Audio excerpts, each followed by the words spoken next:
বুলবুল আনন্দ আমার ফ্রেন্ড, ওনার সাথে দেখা করার জন্য এতদিন কষ্ট করে আমি চলে আসলাম, কিন্তু উনিই চলে গেলেন, উনি উপরে চলে গেলেন, সেখানে আর দেখা হবে। পল্লবদা, আপনি কিছু বলেন ওনার উদ্দেশ্যে।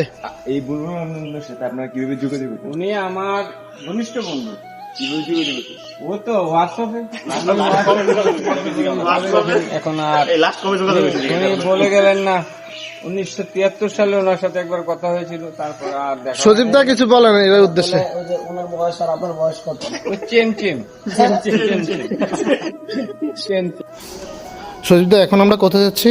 আমরা এখন যাচ্ছি হচ্ছে হলো আমাদের এখানে মন্দিরে আসছি। মন্দিরে আমাদের কিছু ভোগের আয়োজন আছে, জিলেপি বা প্রসাদের আয়োজন, এগুলো আমরা দেওয়ার জন্য কিভাবে প্রসাদ কি প্রসাদ আপনার বলেন। আপনারা কি মজা করেন দাদা, বলতে পারছি না। আমি ওই কাচ্চি প্রসাদের কথা বলছিলাম। প্রসাদ হয় নাকি? খাচ্ছি আবার প্রসাদ হয়? আপনি যেটা বানাবেন প্রসাদ, সেটাই প্রসাদ। না না, না না, প্রসাদ তো প্রসাদ আবার কাচ্চি কিভাবে হয়? আপনি ওই সয়াবিন দিয়ে কাচ্চি বানান।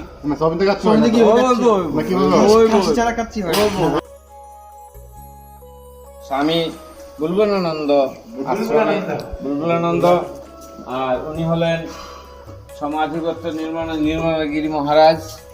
আর আমরা এখন ওনার মন্দিরে পরিদর্শন করে নিচে চলে যাব। আমরা সবাই এখানে আসার উদ্দেশ্য হলো, এই জগৎ একদিন না একদিন তো শেষ হবে, আপনারা তো সবাই জানেন।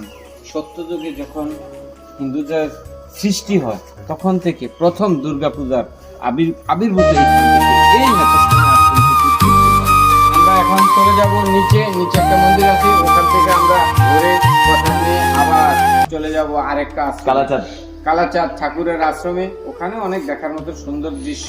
আপনারা সবাই অপেক্ষা করুন। এখানেই সমাপ্ত। ধন্যবাদ আপনাকে। আমাদের জন্য